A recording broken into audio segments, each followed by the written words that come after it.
안녕하세요. 오랜만에 인사를 드립니다. 오늘은 골다공증의 예방과 치료에는 어떤 방법이 있는지에 대해서 한번 살펴보도록 하겠습니다. 우리가 그동안 소금에 대해서 많이 이야기를 했고, 기존의 자료를 살펴보면 충분히 소금에 대한 편견, 소금은 절대 해롭지 않다, 소금은 우리 몸에 필요한 필수 영양소라는 것을 알 수가 있을 겁니다.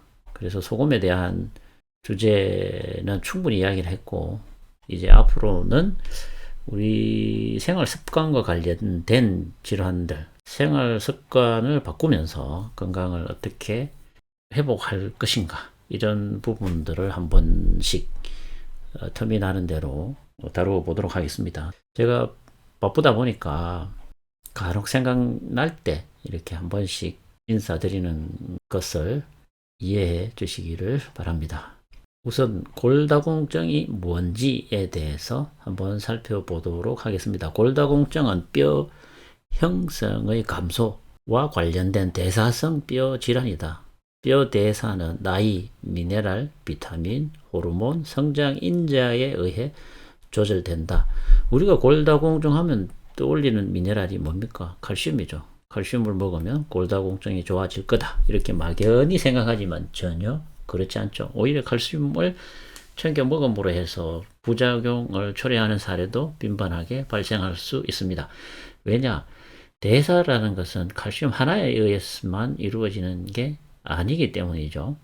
여기서 보면 나이, 미네랄, 비타민, 호르몬, 이런 여러 가지들의 영양소와 조절 인자에 의해서 뼈 대사가 이루어지기 때문에 전체적인 영양을 잘 살펴볼 필요가 있다, 이렇게 이해를 해야 됩니다. 그러면 뼈는 어떻게 구성이 되어 있느냐? 뼈의 구성은, 매트릭스는 유기물과 무기물로 구성이 되어 있습니다. 무기물은 칼슘과 인, 즉 미네랄입니다. 이 유기물이라는 건 콜라겐을 이야기를 하는데, 콜라겐은 뭐 물렁뼈 정도로 이렇게 생각하면 되겠죠. 이 물렁뼈에 이 무기물이 이렇게 고착이 되어 있는 상태를 뼈라고 이야기할 수 있겠습니다. 조금 더 쉽게 이렇게 비교를 해보자면, 우리가 건축물을 지을 때 먼저 철근을 이렇게 엮죠. 그 철근을 본 매트릭스, 골기질이라고 볼 수가 있고, 콘크리트를 부어서 기초를 다지는데 이것을 무기질, 그리고 이 무기질은 대표적으로 칼슘과 인을 들 수 있습니다. 이 칼슘과 인은 모래에 비유할 수 있는데, 우리가 여기 이 골기질에 모래를 쏟아붓는다고 해서 틀이 형성이 될까요? 되지 않죠. 모래를 견고하게 하는 것은 뭐냐? 보면 물과 시멘트가 있어야 됩니다. 시멘트가 없으면 모래는 전혀 굳지를 않겠죠. 그래서 이 물과 시멘트에 해당되는 게 뭐냐면 비타민 D, K, 성장인자, 철, 망간, 마그네슘, 구리, 요드, 맥금, 뭐 이런 다른 영양소, 비타민과 미네랄을 이렇게 들 수가 있겠습니다.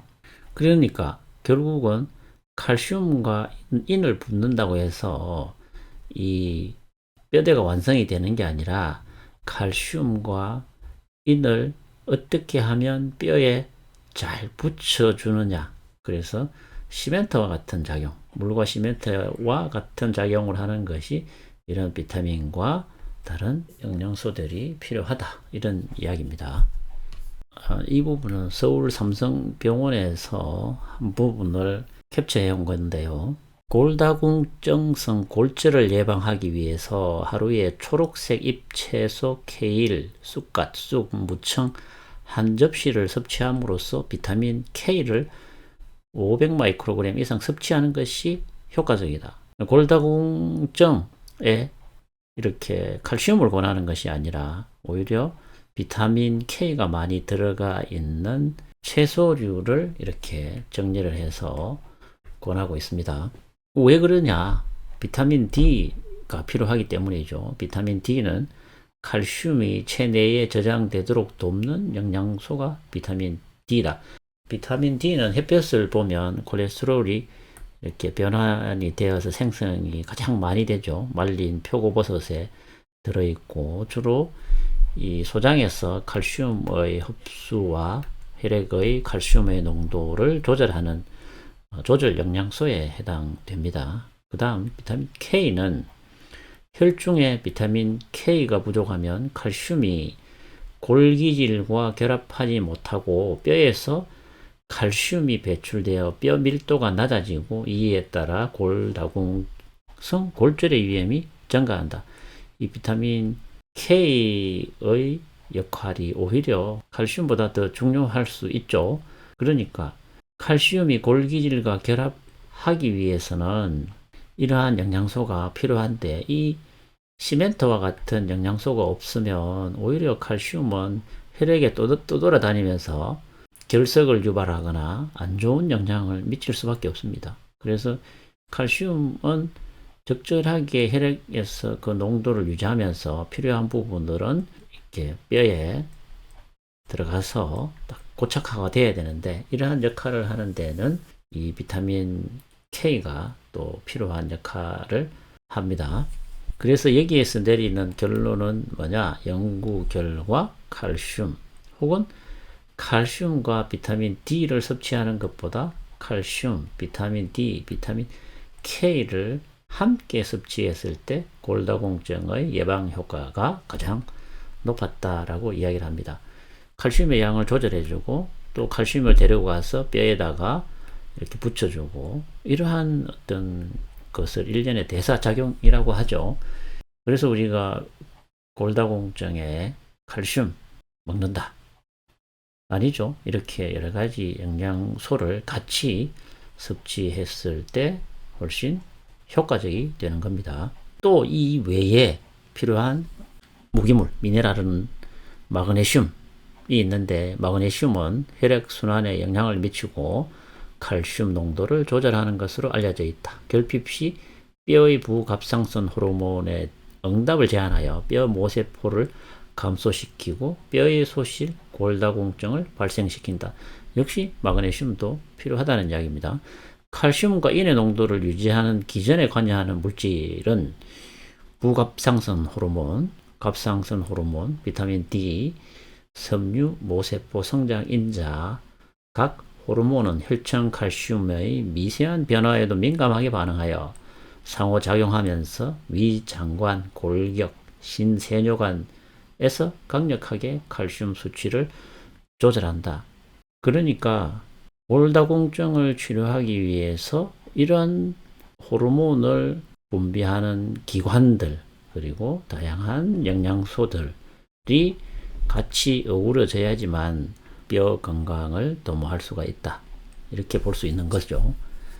그러면 칼슘이 많이 함유된 음식 여러분 당연히 들어봤죠? 멸치, 우유. 자, 여기서 문제를 하나 해볼까요? 여기서 멸치가 칼슘이 많죠. 자, 우리가 간략하게 앞에서 살펴봤지만 칼슘과 인의 영양소와 더불어 필요한 게 어떤 것이 있습니까? 비타민 D, 비타민 K, 마그네슘 등 여러 가지 조절 영양소가 필요하죠. 그러면 여기 중에 뭐 여러 가지 이렇게 나오는데 어떤 것이 가장 도움이 될까요? 이 중에서 이 칼슘이 멸치에 이 칼슘이 많은데 골다공증에 칼슘 멸치 처방하는 의사 보신 적 있으세요? 제가 보기에는 이런 케일, 비타민과 미네랄이 같이 들어있는 케일이나 갓, 콩류, 메주콩이나 이런 콩류가 훨씬 이 멸치보다 좋을 것으로 생각이 됩니다. 왜냐하면 이러한 채소는 칼슘뿐만 아니라 비타민 K라든가 역시 마그네슘이나 여러 가지 비타민을 함유하고 있기 때문에 같이 어우러져서 원활한 대사를 줄 수 있겠죠. 그래서 이러한 채소류를 넉넉하게 먹음으로써 오히려 골다공증이 좋아지겠다. 이렇게 예측할 수 있겠죠. 또 이 채소는 항산화 작용이 있으니까 당연히 또 염증 수치도 낮추어주고 여러 가지 이점이 많다고 볼 수 있겠습니다. 그러면 골다공증의 예방과 치료 한번 정리를 해 보겠습니다. 먼저 먹지 않아야 될 것은 어떤 것이 있을까요? 먹지 않아야 될 것. 칼슘이 풍부하다고 이야기를 하고 있는 우유. 이 우유에 대해서는 앞에서 한번 다룬 적이 있습니다. 우유는 우리가 소화를 잘 시키지 못하는 단점이 있는데, 우리가 성인이 되면 소화 효소가 나오지 않죠. 그래서 소화를 못 시키니까 오히려 뼈에 있는 칼슘으로 중화를 시켜서 몸 밖으로 배출을 시킵니다. 결과적으로 네덜란드나 덴마크에는 골다공증 환자가 굉장히 많습니다. 그래서 우유는 여러 가지 문제를 내포하고 있기 때문에 우유는 어떤 질환에 있어서도 저는 금기를 하는 것을 원칙으로 합니다. 설탕, 이 당분을 제한하는 것도 필요하겠죠. 그리고 밀가루, 인스턴트, 튀긴 음식 등을 또 금기하는 게 좋겠습니다. 이러한 것들이 어떻게 보면 인체의 산성화와도 관련이 되어 있기 때문인데, 인체가 산성화가 되면 역시 뼈의 칼슘으로 중화시키는 기전이 작동을 하기 때문에 인체의 산성화를 방지할 수 있는 채소류나 통곡류 위주의 식사를 하는 게 좋겠고, 가공식품은 역시 여러 가지 보존료가 들어가 있을 수 있고 중요한 미네랄이 이 제조 공정상에서 많이 깎여 나가기 때문에 이렇게 금기를 하는 게 좋겠습니다. 합성 첨가물 MSG, 아스파탐이라든지 이런 유의 첨가물도 조심을 해야 되겠습니다. 여기 금기 사항에는 꼭 골다공증에만 해당되는 게 아니라 우리가 일반적으로 당뇨, 고혈압, 생활습관병을 예방하기 위해서 기본적으로 이 정도의 금기를 지키는 습관이 필요할 수 있습니다. 그렇다면 우리가 예방과 치료는 어떻게 할 거냐? 제가 이야기하는 이 주제는 소금이기 때문에 소금을 섭취를 해라. 죽염을 섭취를 하자. 소금 대신에 저는 죽염을 항상 강조하죠. 소금은 신장의 건강에 도움을 준다. 신장은 뼈를 주장하고 있다. 이 부분은 또 조금 이따가 살펴보도록 하겠습니다. 그리고 골다공증에 홍아씨 들어보셨죠? 홍아씨가 도움이 된다. 그리고 세 번째는 운동. 볼프의 법칙이라고 있는데 독일의 외과 의사 율리우스 볼프의 이론인데 충격에 따라 변형된다는 이론이다. 뭐냐면 뼈에 지속적으로 충격이나 부담이 가해지면 뼈는 이에 적응하기 위해 더욱 단단하고 강해진다. 그러니까 운동을 하게 되면 이 뼈에 이렇게 하중이 전해지게 되고 이 하중을 이겨내기 위해서 뼈가 더 어떻게 됩니까? 강해진다. 그래서 이 스트레스를 줌으로 해서 더 강해지는 성질, 이것을 볼프의 법칙이라고 합니다. 그래서 운동이 뭐 뼈만 강해지나요? 혈액순환을 돕고 노폐물을 배출을 하고 뭐 수없이 많은 순 기능이 있기 때문에 우리는 꾸준히 정기적으로 운동을 해야 되겠다. 그래서 운동이 역시 중요하다. 여기서 금기 음식과 예방과 치료는 골다공증뿐만 아니라 역시 우리의 전반적인 대사질환에서 유래되는 병이나 생활습관에 의해서 생기는 병을 예방 또는 치료하는 데 있어서 도움이 됩니다. 자, 그 다음에 제가 뭐 한 번씩 죽염의 창시자 인산선생의 이론을 설명을 소개를 잠깐씩 해드리고 있는데, 인산선생의 소금과 뼈에 대한 설명을 한번 살펴보도록 하겠습니다. 뼈를 만드는 소금 속에 백금 성분, 소금 속에 무엇이 있느냐? 소금 속에 백금이 있다. 이게 꼭 뭐 미네랄의 어떤 그 PT, 그러니까 이 PT의 원소를 지칭하는 건지 저는 잘 모르겠습니다. 아무튼 어떤 그런 류의 미네랄로 이렇게 해석을 하면 전체적으로 이해가 될 수 있을 것 같습니다. 소금 속의 백금 때문에 모든 석회질을 합성한다. 그래서 석회질, 미네랄이죠. 미네랄을 모아서 뼈를 만든다. 그래서 뼈 만드는 작업은 소금 속에 있는 백금이 전부 한다. 그래서 백금 기운이 왕래하는 것을 신경, 또 백금 기운이 이루어지는 뼈는 하얗다. 그 얘가 손톱이다. 이건 백금 기운이 몇만 분의 1이 있기 때문에 그렇게 되는 것이고, 백금이 없으면 미네랄은 금방 사가버린다. 이 선생은 백금에 대한 설명을 했는데, 역시 이 칼슘이나 인을 이렇게 붙여서 견고하게 만들어주는 작용을 이 백금이 하고 있다고 설명을 하고 있습니다. 두 번째 인산 선생의 소금과 뼈 설명에 대해서, 소금이란 자체가 우주에 있는 모든 별 세계에서 오는 기운을 종합해 가지고 이루어지는데, 이 속에 사람으로서는 이야기할 수 없는 어려운 묘한 물체가 많이 들어가 있다. 소금 속에 묘한 물체가 많이 들어가 있다고 합니다. 아기가 생길 때엔 뼈가 생기는 건 소금이 없이는 생기지 않아. 그래서 짐승들이 새끼 낳을 적에 풀 속에 상당히 짠 풀이 많고 매운 풀이 많다. 그런 걸 뜯어먹고 살기 때문에 그 피 속에는 뼈가 될 수 있고 힘줄이 될 수 있다. 그런데 왜 자연을 그렇게 도외시하느냐? 바닷물은 소금으로 이루어져 있죠. 정발이 되어서 비가 오고, 비는 정발이 되었지만 굉장히 그 미량의 소금을 함유를 하고 있습니다. 이 미량의 소금은 만물에 이렇게 뿌려지게 되고, 채소 또는 풀류는 이 땅에 뿌려진 굉장히 미세한 소금을 흡수를 해서 식물 체내에 간직하게 되고, 또 초식 동물이 이것을 먹고 체내에 대세김질을 하면서 굉장히 소량의 그 소금기라도 체내에 축적을 하게 됩니다. 그래서 식물을 먹고 자라는 동물들도 다 피는 짜죠. 염분기를 가지고 있습니다. 그래서 만물을 길러내는 것이 바다다. 바다는 이 지구의 어머니다. 이렇게 이야기할 수 있는 거죠. 인간이고 동물이고 생길 적에 소금 기운이 왜 앞서느냐? 콩팥이다. 그럼 뼈는 왜 콩팥에 매어 있느냐? 콩팥이 허하게 되면 뼈가 사가 들어간다. 그래서 내가 소금이라는 것은 뼈를 만드는 원료이고, 소금이라는 것은 뼈를 튼튼하게 하는 근본이니까 소금 기운이 없으면 안 된다.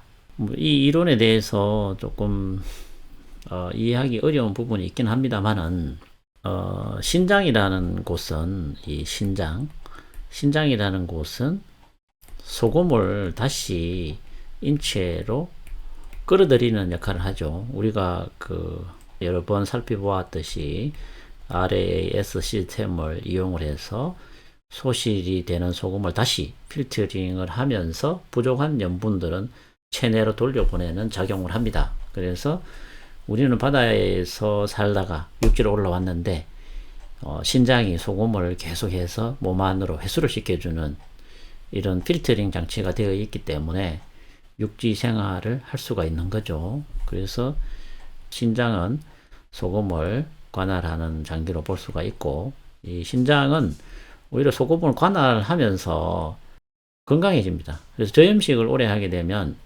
이 RAS 시스템을 너무 가동을 시켜서 신장을 혹사시키기 때문에 부신 피로 및 신장에 질환이 생긴다고 이야기를 했죠. 그런데 사람들은 소금을 먹으면 신장이 나쁘다 이렇게 생각하고 있는데, 굉장히 잘못된 생각입니다. 여러분들이 해보세요. 여러분들의 경험으로 계속 싱겁게 먹으면 어떻게 되는지. 의학의 가장 기본은 두노함이라고 하죠. 해를 주어서는 안 된다. 일단 해를 주지 마라. 근데 지금 황 박사라는 사람이 있죠. 채식 하면서 소금 먹지 마라. 인간은 소금 먹으면 안 된다. 동물이 누가 소금 먹느냐? 동물이 왜 소금을 안 먹습니까? 염소, 말, 소금 다 줘야 됩니다. 잘 먹죠.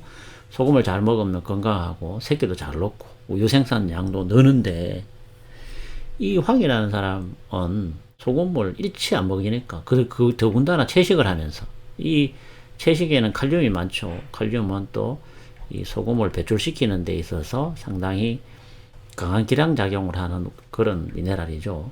한 8년 정도 이 채식을 하고 몸이 망가진 글을 봤는데, 침샘도 마르고 소화기관도 다 부서지고 완전 표현을 하자면 산송장이죠. 뭐 쇼크 일어나가지고 응급실에 실려갔더니만 저나트리움증이다.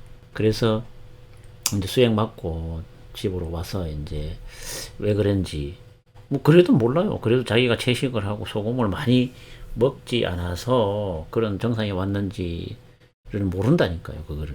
그 이 박사라는 사람들이 이따구 짓을 하니까 일단 모르면 해를 끼치지는 말아야 되는데 채식을 하면서 소금을 먹지 마라. 이건 뭐 거의 너 죽고 나 죽자 뭐 이런 거 아니겠습니까? 자연의 원리와 위배된다. 자, 이렇게 데이진 선생이 이렇게 이야기하시죠.